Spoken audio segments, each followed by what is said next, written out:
One of the great tragedies, I think, in the Northwest in recent years was just the very end of what I guess media calls the occupation of the Malheur Wildlife Refuge by a group of people who were trying to bring attention to the plight of ranchers Dwight and Steve Hammond, and that was the death of the spokesman for the group, and that was Lavoy Finicum.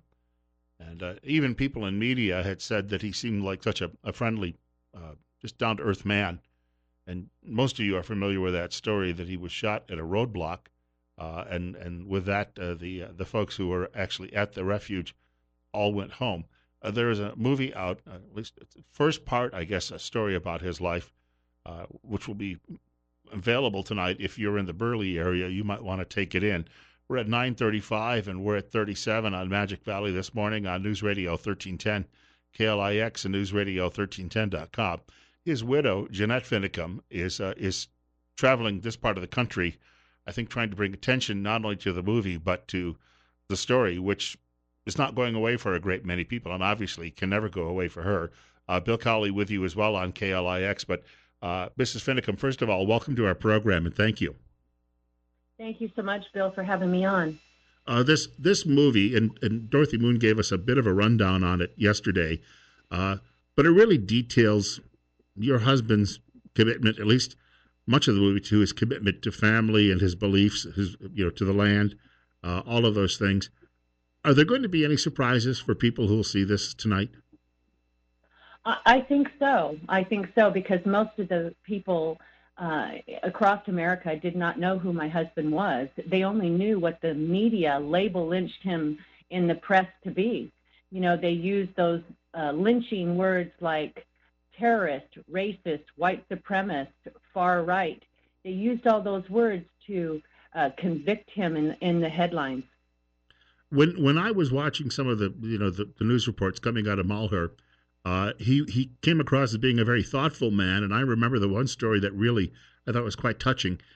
He was camping outside even in the cold weather because he so much enjoyed the outdoors, and he was one of the stories actually featured him as he was preparing for a long night's sleep. It also gave, I guess, an indication of just how really he was a tough man. I mean, not in a nasty sense, but he just had an ability to endure, I guess is a good way to put that. And that may have something to do with the way he was raised in that relationship with the land.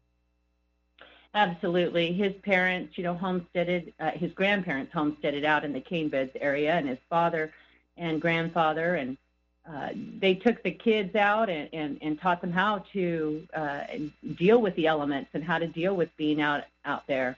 Yeah, he was a tough man in that sense.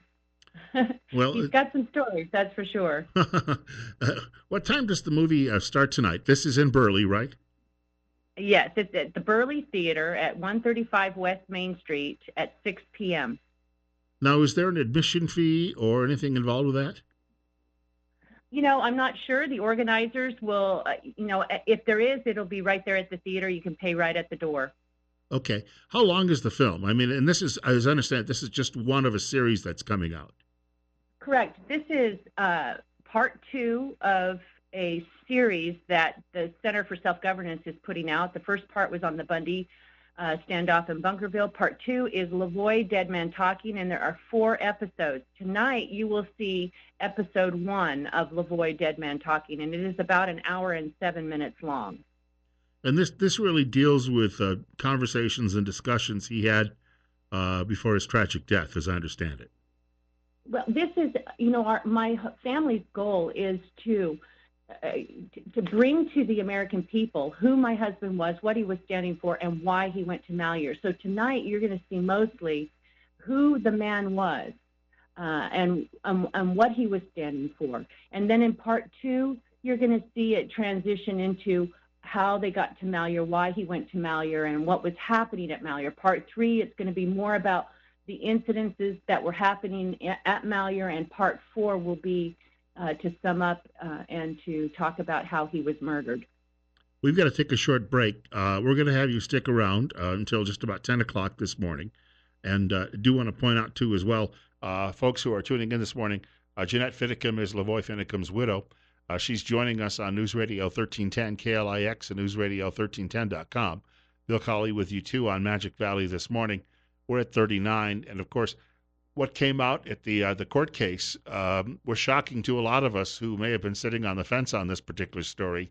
We'll talk a little bit about that, too, coming up in just a few minutes, and some of the actions the family is taking at this point and the terrible impact it has had on the family life. We're at 40. It's 9:40. We've got more coming up.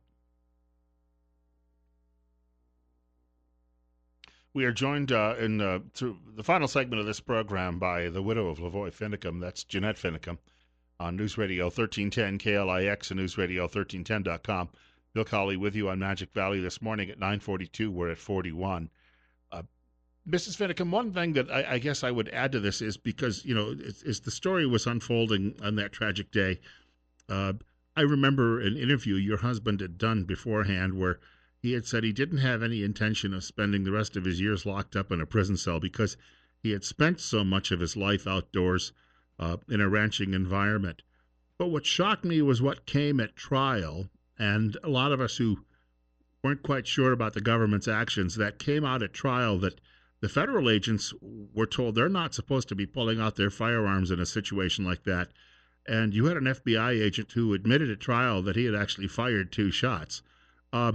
We didn't get the full story from in the public at the time, and I would say that for a lot of us has caused a lot of what you might call clearly mistrust in the government story. And there's a line one of my former managing editors told me years ago. He said, if they lie to you about one thing, you always have to ask what else they might lie about. Do you think that the public do we even know the full story yet? No, we don't. There is so much more to know. And after sitting in the trial for that FBI agent that was indicted by the grand jury for 3 counts of lying and 2 counts for obstruction of justice, we watched them lie. And in fact, the jurors, when interviewed after finding him not guilty, said, we know somebody's lying, but we don't know which officer was lying because they were sticking up for each other. Let me give you an example. The officers were then testifying. The other FBI HRT team officers were testifying that they could have been the ones that had shot those 2 shots that were unaccounted for. They don't remember. Now, I ask you, how do you not remember shooting your weapon? And if that is the case, why are they on that elite team from Washington? They should be fired if they don't know when they're shooting their weapon and when they're not. Lavoy didn't like bullies, and he felt like the Hammonds were being bullied. And he went there to support the Hammonds, to stand for the Hammonds, for property rights, for liberty, for the individual. That is what this is about. The founders set up this system of government for the individual, not for the collective. And we are watching throughout this country our individual rights decreasing and disappearing by the droves. And we have to start standing up. The Hammonds were pardoned by President Trump. The Hammonds were pardoned. There has to be something to this story, right? And then the people who were in the vehicle with my husband and were arrested that day after he was murdered and his due process was stolen from him, they were found not guilty by a jury of their peer. And then in Nevada, the case was dismissed. It was dismissed. So everyone pretty much, except for the 3 that, took some plea deals that are still in prison that were sentenced quite at the beginning, 3 other individuals, but all of the Bundys, everybody that was in the vehicle, they have been found not guilty, or the case was dismissed, or they were pardoned. Now, there was no warrants issued for anyone that day. And then my husband is murdered, his due process taken from him. That is the reason I am doing this documentary series. I want the American people to know who my husband was. He was a loving husband, a loving father, a great citizen, a man of strength and courage. He was the salt of the earth. He did nothing wrong his entire life, and he was murdered. And we need to stop this from happening to anyone else in this country. We have the right to exercise our First Amendment right to free speech, to assemble. We have the right to do that, even exercising our Second Amendment right. We have those rights, and we need to stand to make sure that those rights are secured. When I think about that day, and you, of course, you're referencing the fact that The jury in Oregon basically told the government to take a hike, and then the case was pretty much tossed because of malfeasance on the part of the prosecution in Nevada. If not for the shooting that day, it's got to haunt you every day that your husband would still be alive and he would be free because Absolutely. the others are free. Absolutely. I would have been, the day that we were down in Nevada, I was there at that trial when the judge dismissed that case and the Bundys were able to come home. It was such an emotional day.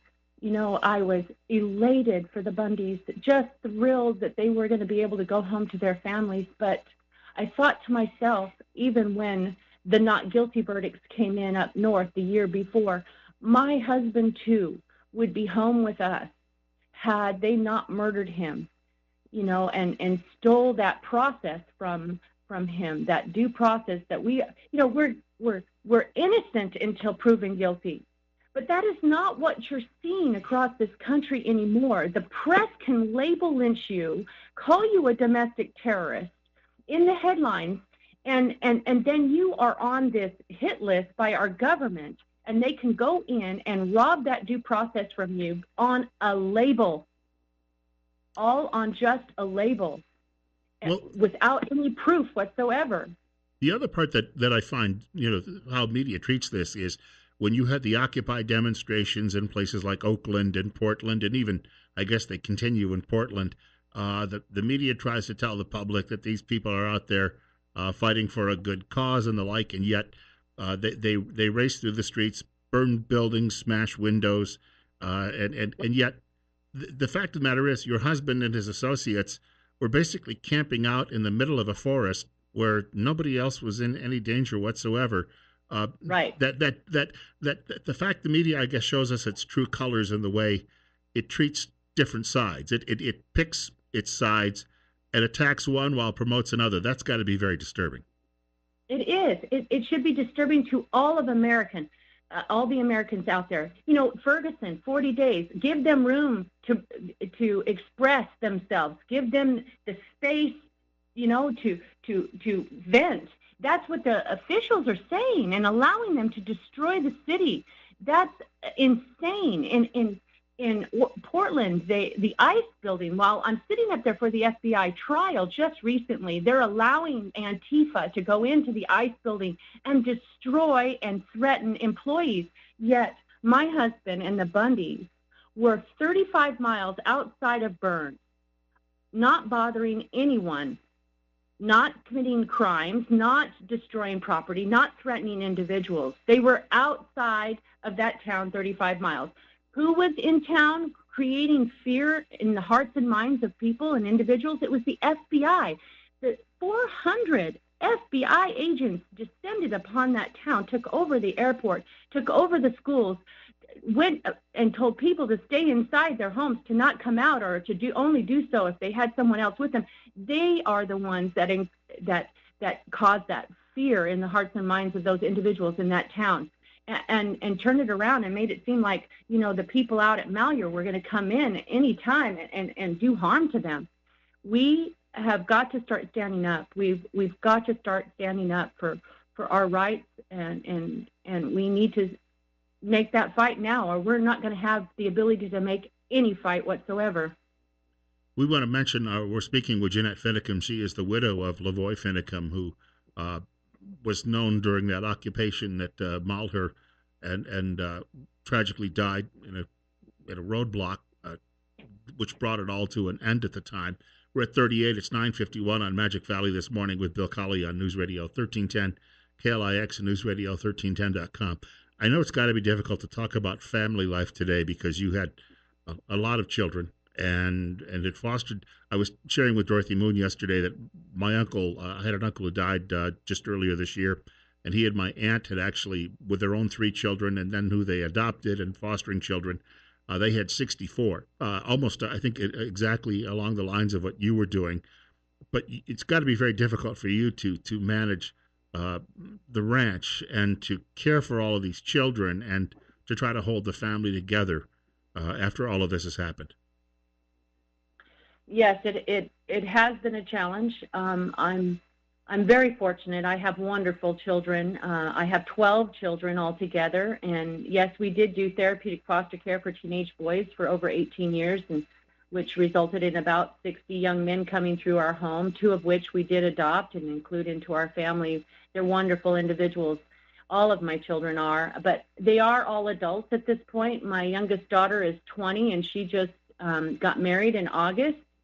And I am an empty nester at this point. I have 27 grandchildren. I'm just thrilled about all my little people. I just love being around them. They're just wonderful. So I have a great deal of support from my adult children. They're very much actively involved. In fact, the event there in Burley is being hosted by one of my daughters, Tawny Crane, and her husband, Lyden Crane. And so we are all actively engaged in trying to bring the message of liberty and freedom to the American people, and in specifically talking about my husband and bringing the real Lavoy Finicum to you. You are also looking still for answers from the government, as I understand. Absolutely. We are in the middle of a wrongful death lawsuit. It is long and arduous. There is so much to do. There is so much evidence to pour over. We have many people that are joining our team. We are looking for more experts to help in this battle. And it really is the American people's battle. It isn't just my battle, because if the American government can get away with murdering my husband without his due process, it just will continue to set precedent, and they will be able to do that over and over and over again to other individuals throughout this country and just say, well, we considered him to be armed and dangerous. What? From a picture that he was wearing his firearm on his hip, he had the proper licensures to do that. He had an open carry. He was legal. He was legal in doing that. And so we do have to stand up for these rights. And if we don't, they will no longer exist. Got about 3 minutes to go. Is there anything that I haven't mentioned that you think needs to be addressed today? Well, if anybody is interested in helping me with the wrongful death case, they could visit my website, onecowboystandforfreedom.com, and there is a donation button there. Or if you're interested in seeing this documentary series, you could also go to host an event and leave your information there. And we're traveling all over the country. We are headed to the East Texas next week. I believe by Saturday we're flying to Texas, and next month we're all over the East Coast. We're booked until February, but we are willing to travel anywhere because my goal and my mission is to bring Lavoy Finicum, the real man, who he was and why he went to Malheur, to the American people. And so give us a jingle and we'll be there. I was going to say that the film schedule's got to be keeping you very, very busy at the moment. Yes, you could say that. Well, Mark and I are traveling, and it's pretty amazing to see the people. And it is making such an effect on the people who actually see this documentary. They are in awe of what they didn't know and what they were lied to about. They can see it. Well, I've got to say, that the opportunity to see the film probably brings a lot of things to light and makes people think to themselves, this could have happened to me. Absolutely. Absolutely. And then they're upset because they know they've been lied to and that the media is complicit. Well, I want to thank you very, very much for your time today. I don't think we can put into any words what you're going through, other than that, obviously everybody since that day I'm sure has shared condolences with you. But keep us posted on how the effort goes to get answers out of the government. That would be, I know that's like climbing a very, very steep mountain. Yes, I will certainly do that. And thank you for having me on. And again, tonight at the Burley Street Theater, I believe it's 135 Main Street at 6 p.m. Again, thank you so much for your time this morning, ma'am. And we do look forward to talking again soon. Okay. Thank you, Bill. Thank you. Jeanette Finicum joining us this morning on News Radio 1310, KLIX, and newsradio1310.com. We've got to wrap it up for the day, and in just a moment, just a quick rundown of what we're having on tap tomorrow when it comes to our program. Pastors Roundtable. Actually, we're going to have A different cast of characters tomorrow morning on Pastors Roundtable. Bear Morton is making preparations, get this, I believe, for a trip to Russia. And also we've got some of our other regular pastors doing a little bit of mission work at the moment. But we will have two pastors in studio tomorrow morning between 9 and 10 o'clock. Also, we'll be joined in studio by Ken Menzel from the Twin Falls County Sheriff's Department. He's got to share with us a story about a video that he came across out of Denver, Colorado. And it makes you wonder how we can ever put the genie back in the bottle when it comes to the Antifa demonstrators and the problems that they are causing throughout the country. It's 37 right now, God willing, and the creek don't rise. I'll be back here tomorrow morning between 6 and 10 a.m. on News Radio 1310 KLIX and newsradio1310.com.